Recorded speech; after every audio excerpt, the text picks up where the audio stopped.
Is that a bomb? They said it was like 15 gunshots. Like back to back. She just called me through social media and said that your son probably got shot. Thank you for watching Why I Killed You TV. Today we're going to be talking about the case of Braylon Hardges. Please make sure to like, comment, subscribe, and share this particular YouTube channel and this particular video. I would greatly appreciate it. On November the 5th, 2023, 14-year-old Braylon Hardges was tragically shot and killed in Cleveland, Ohio. The shooting occurred after Braylon had been visiting a friend's house near East 90th Street and Edmunds Avenue. As he walked down the street, the person he was with allowed him to walk ahead. Then that person pulled out a gun and shot Braylon 13 times in the back, including one final shot after Braylon had collapsed to the ground. The assailant fled the scene, and after 2 months of a manhunt, authorities located and arrested him on January the 4th, 2024. Let's roll this clip. They hate you. You're gonna die. I don't want to do this. That's Seaerra LeFlore, and she's the mother of 14-year-old Braylon Hardges. She's yet to come to terms with the fact that Braylon has been shot and killed by an armed, unknown assailant with no apparent motive. There were no eyewitnesses and no signs of the suspect, but Seaerra LeFlore was certain her son knew his killer, and she was going to use the power of social media to help detectives solve this case and deliver justice for Braylon. Before we begin, let us express our deepest sympathies to the family and friends of Braylon Hardges and everyone who helped to find justice for his family. Braylon Hardges was the kind of a teenager who was well on his way to a happy and successful life. He was good at football and an all-around likable character, and was known to give great hugs. Like any 14-year-old, he enjoyed socializing, so when he was asked to meet up with his friends on November the 5th of 2023, he wanted to join in the fun. He met 16-year-old Stephen Sopko at a house near 90th Street and Edmunds Avenue in Cleveland, Ohio, which also happened to be the house where Stephen's girlfriend resided. Braylon, Steve, and his girlfriend all left the house around 6:30 p.m., and that appeared to be the end of the evening's fun. But as Braylon walked ahead, Stephen pulled out a gun and shot him in the back.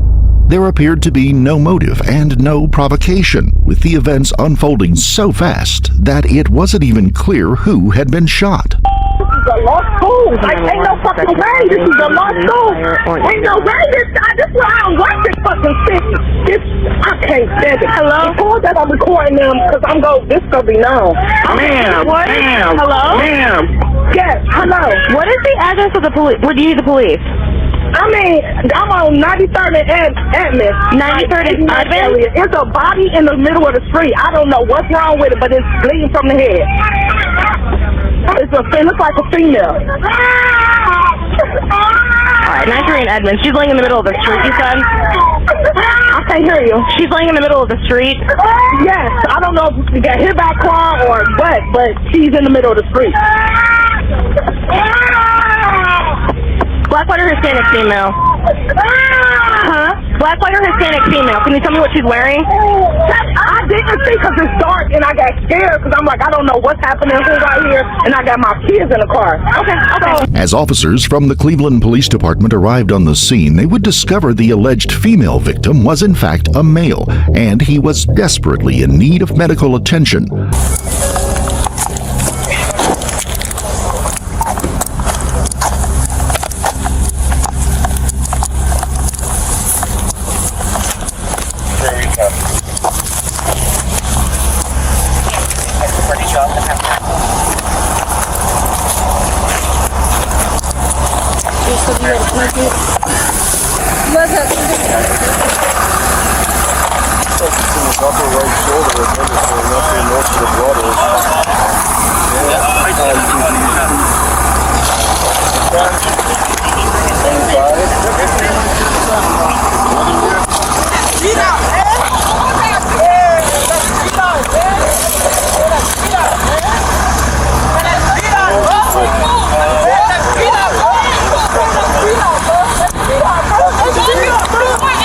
Braylon Hardges' life was in serious jeopardy. He had suffered a total of 15 gunshot wounds. The first responders kept on giving him CPR right until the ambulance arrived, and now the medics had the task of trying to save Braylon's life before his devastating injuries claimed it.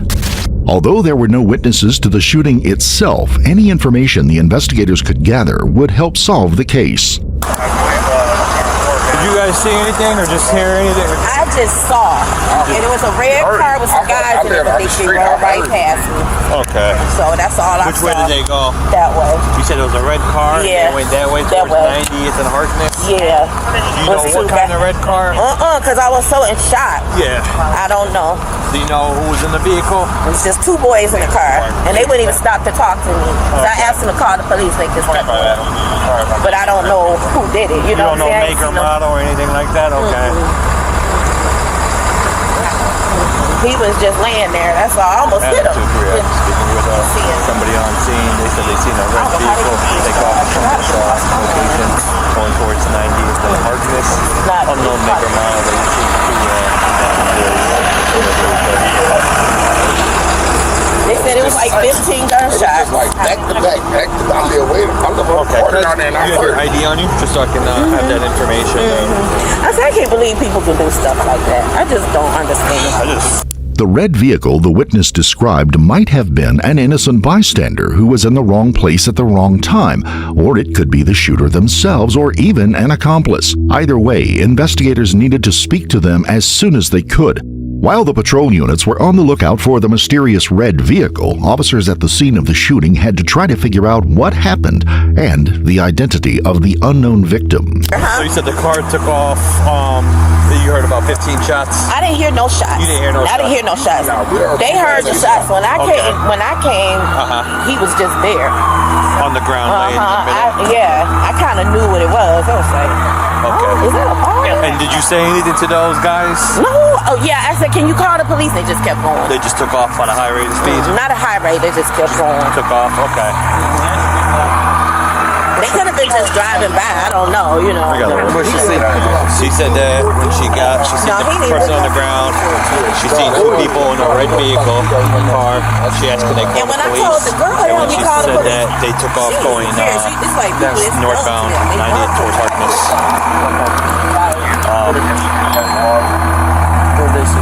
They just heard 15 shots, roughly. 15 shots. Again, either info, but they said all three. They just heard about that was amount of shots. Yeah, he was like boom, boom, boom. You could tell that. Boom, boom, boom. Yeah. You could tell when nobody didn't shoot back. You could tell it was like one sound. We would sit right down in our car. Talking. Did it just happen? Officers would get help in identifying the victim, and there was somebody at the scene who knew Braylon all too well. Who you guys here for? Yes. Okay. How you spell? My neighbor had called me and said my son probably got shot on the one-way. I don't stay in the neighborhood no more. Okay. We jump in the car, we drive over here, we see y'all, we run up. And what is description? 5'6", 5'6". light skin. I just took back, I think they're like 205 now. Wait, 205? Mm-hmm. Okay. Let me just give me a couple minutes, okay?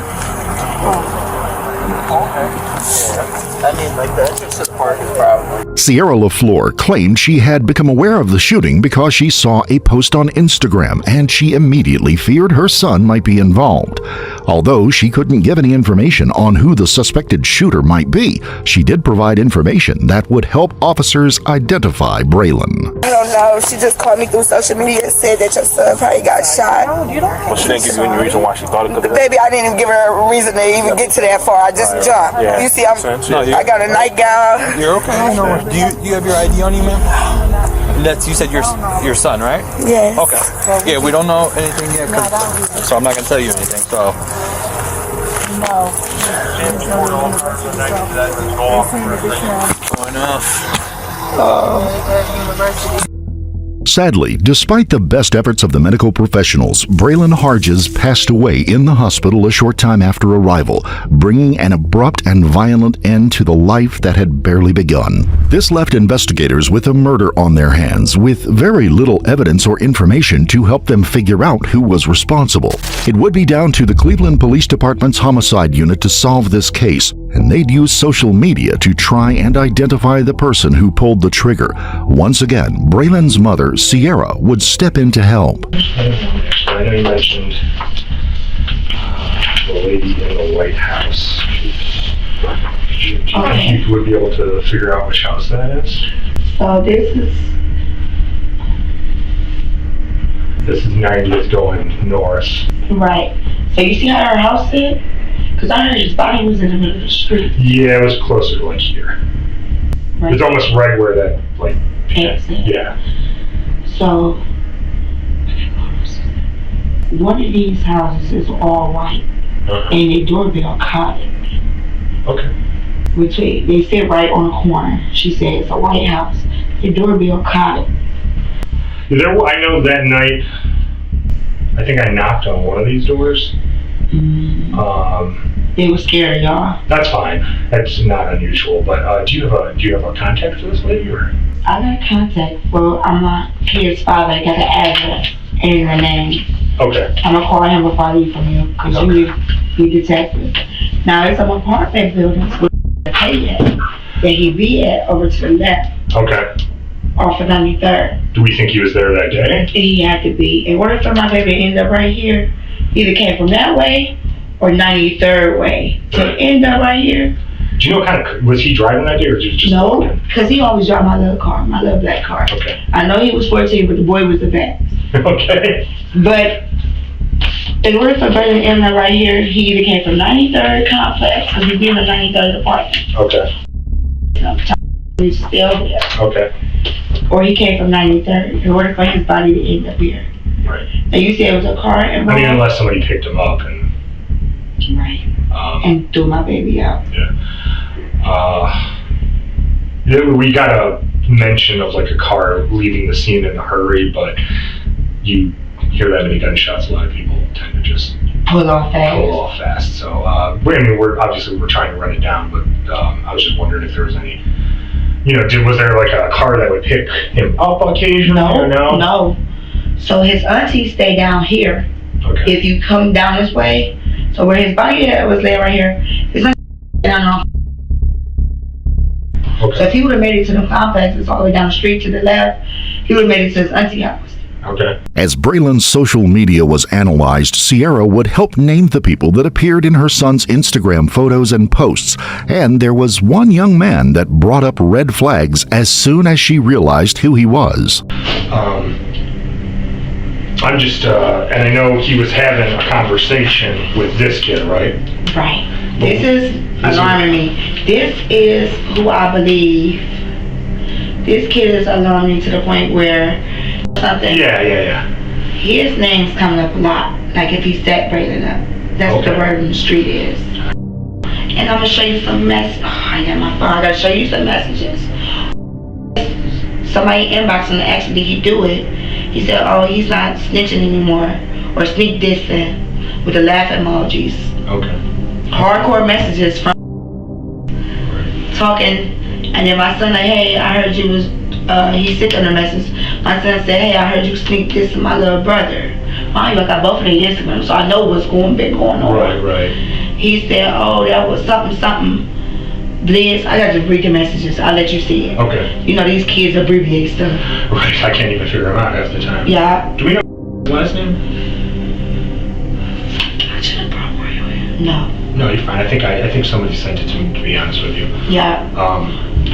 But that's the same boy. Okay. And you should have his screen name on the... Yeah. Okay, gotcha. Yeah. So that picture is a light-skinned boy with dreads. Now, I got another picture on my phone. Is that the same gun that was supposed to be the meetup? Because that alarmed me. I'm like, don't that look like the same gun? Yeah. And I'm going to show you another picture and let you compare and you tell me. Because there's one that somebody on his IG said that he had a gun. Okay. And this post date was July 23rd. Okay. The person Seaerra named was 16-year-old Steven Sopko, and he was about to become the main suspect in this case. And this is a girl. Her name is. She put this long live straight back from heaven. They said you were snitching on them. That's why they killed my son. I don't know who there is. She's supposed to be a gang off 105. Or is that a person? So to me, it sounds like a person. So this girl, that's a girl post. Yeah. But whoever this girl is, this light-skinned boy is in her pictures. Oh, so they're like they're. Yeah, like if they're connected. Okay. Like if that's his auntie or something. This light-skinned boy is in her pictures when you go through her page. Okay. Yeah, I would just like to get his thing so I can get a bigger picture. So right. I can't. If I show this to someone, they'll be like, I don't know who that is. Yeah, but so I don't know if Striker a gang or a person. I wonder if a person dead from what I'm getting there. Right. So could have been his little brother. They said a little brother. Okay.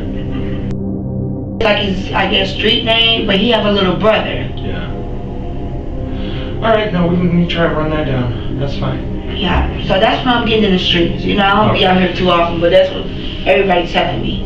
It was revealed that Braylon and Steven had been locked in a furious battle of jealousy that had unfolded over social media. Braylon had become friends with Steven's girlfriend, and this had caused tension between the two that eventually led to bloodshed. But Seaerra did more than just name potential suspects. She even managed to find one house across the street from the shooting that had a Ring camera, and the owner of that camera was brought into the station. The detective in charge was able to watch the murder unfold before his very eyes.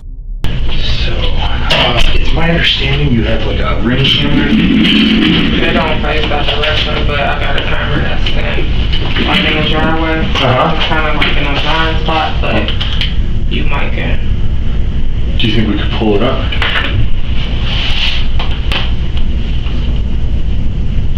Because when that was actually happening, I was trying to look on the camera. I couldn't see it where he was at on the camera because it's like kind of like a blind spot. Right. But I did like go back a little bit and try to like make the camera like zoom. And you could see like. You can see like people, or what do I mean? What do you see? Yeah, you can see him getting shot. Okay. Do you see any of the suspects, or? Mm-hmm. Okay. But it's like one boy, and we was like in. Just one boy. Mm-hmm. Okay. And they was coming down Holly Rod. On the night of November 4th, 2023, Braylon had spent some time with Steven's girlfriend when Steven wasn't around, and it appeared that Steven saw this as a direct threat to himself. On the very next night, November the 5th, Braylon was at Steven's girlfriend's house, but this time Steven was with them. As they left the house, Braylon walked ahead of Steven. The gun was produced and fired 13 times into Braylon's back. As Braylon lay on the ground, Steven fired an additional 3 shots into his back, leaving Braylon with little to no chance of survival. It's alleged that Steven then returned to his girlfriend's house and hid while police were trying to save Braylon's life.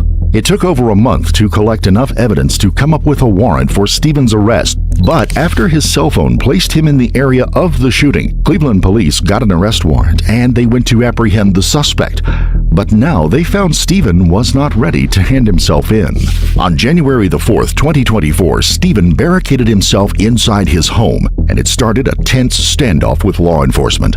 But Steven was outnumbered, outgunned, and outsmarted by the police. After he realized this, he gave himself up without a single shot being fired. But that didn't mean Steven was ready to talk, as he refused to say anything to the police.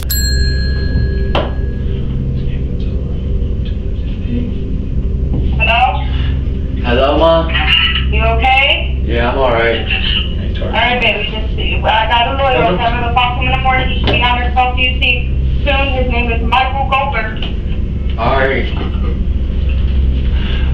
Miss. Yeah? Hey, this is Detective Kellums. I'm here with your son. Okay. So he told us there was nothing, he had nothing for us to talk about, so we just wanted to have him consult with you first. Okay. There's really I mean, unless he's going to make a statement, there's really no reason for a lawyer to come down here tonight. Okay, his lawyer should be down there soon. Yes, he should speak to a lawyer. I'm not sure what's going on. This is a serious case. I just need my son to just have a lawyer, okay? So the lawyer will be down here tomorrow. Yeah, well, he's going to have to go see him at the DH. He won't be down here tonight. That's absolutely fine. Okay. Where is he at right now? Right now he's at the homicide unit. Okay, now you guys are going to transfer him down to juvie? Yep. Are you friends with your son on Instagram? No. Oh, okay. I was going to say it was on the warrant he posted yesterday. It was on what? He decided he was going to post a picture of the warrant online on the 28th, so all my information is on there. Oh, okay, I got it. Okay, I'm not friends with him on there. No worries. Okay. Is that all you guys need from me? Yeah, that's it. I like I said, I don't think he's not making a statement, so he's just going to be transferred to DH. Alrighty, thank you so much. Yep. I love you. Love you too, Mom. I love you. I love you, Mom. You okay? Bye, baby. Everything's gonna be okay. I know, I love you. I love you too. Bye, baby. Love you, Mom. Stephen's silence was not just confined to the interview room. He refused to admit to anything, even after ballistic evidence confirmed that the gun that killed Braylon had been in Stephen's possession. Due to the severity of the crime, Stephen Sopko was tried as an adult and stood trial on charges of aggravated murder, and 2 counts of felonious assault. The trial started on October the 21st of 2024, almost a year after the shooting. With evidence from cell phone records and ballistics, the case against Stephen was almost overwhelming, and the prosecution pulled no punches in trying to prove that Stephen wasn't just guilty. He planned the whole thing in advance to eliminate his love rival. In this case, Your Honor, you saw the video. You saw the evidence. I don't need to play the video again to tell you what happened.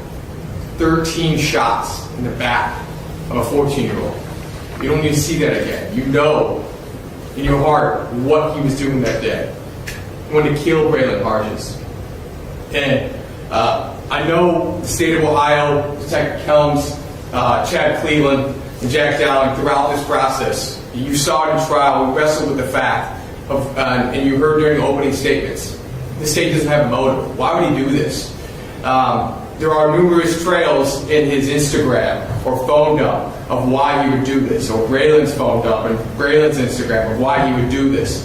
Was it because that he was hanging out with Stephen's pregnant girlfriend the night before? Was it because that Braylon tried to sell a gun to his friend that day? I don't know. Only Stephen knows those answers to those questions of why you would shoot somebody 12 times, and when they're on the ground, you pause, and then you shoot them again. Only Stephen knows those answers to those questions of why you would callously kill Braylon Hardges. But he did make an informative jail call the 27th of October. So that would be after the verdict for aggravated murder. And that was the first call to his mother. Your Honor, as an officer of the court, I do listen to those calls after verdicts or after pleas to hear maybe some remorse or responsibility from defendants, and I did not hear that at all. The state of Ohio understands the law. Stephen has a right to an appeal. He is going through his appellate rights. And the state of Ohio understands he doesn't have to talk here. He doesn't have to give you anything. He has that right. But what he told his mom is informative. He told her, it's going to be what it's going to be, but I got to do this time. Then he said, that's what comes with this shit. What is it, Your Honor? Killing someone? Shooting them 13 times? Or as Stephen Sopko said during the Instagram, getting bodies. Bodies. Is that all Braylon was to him? A body?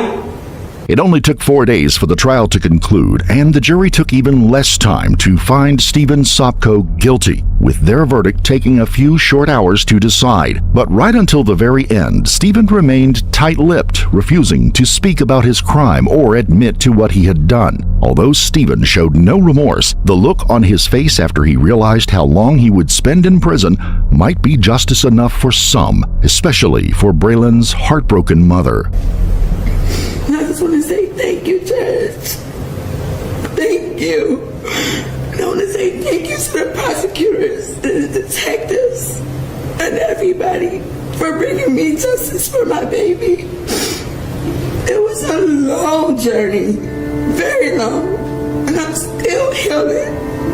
But I brought Braylon with me today to thank you. And when it comes to Stephen, I just want to know why. My baby would have had so much to offer you guys. At 14, he didn't have to hit headlines like this. It could have been a good headline for my son one day. And I'm always going to just ask Stephen why. Why? You could have easily just walked away. Mr. Sopko, is there anything you want to say? No, Your Honor. Very well. I think the parties stipulate the defendant was found guilty by the jury of all 5 counts as indicted. The court then is going to sentence you to the firearm specification, 6 years, mandatory time served prior to and consecutive to 25 years for a total of 31 years. So your sentence will be life with consideration for parole after 31 years.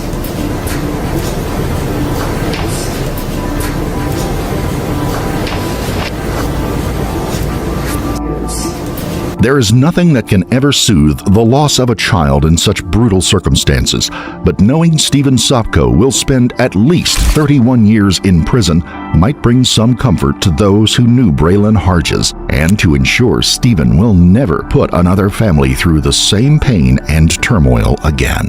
They hate you. You're gonna die. I don't want to do this.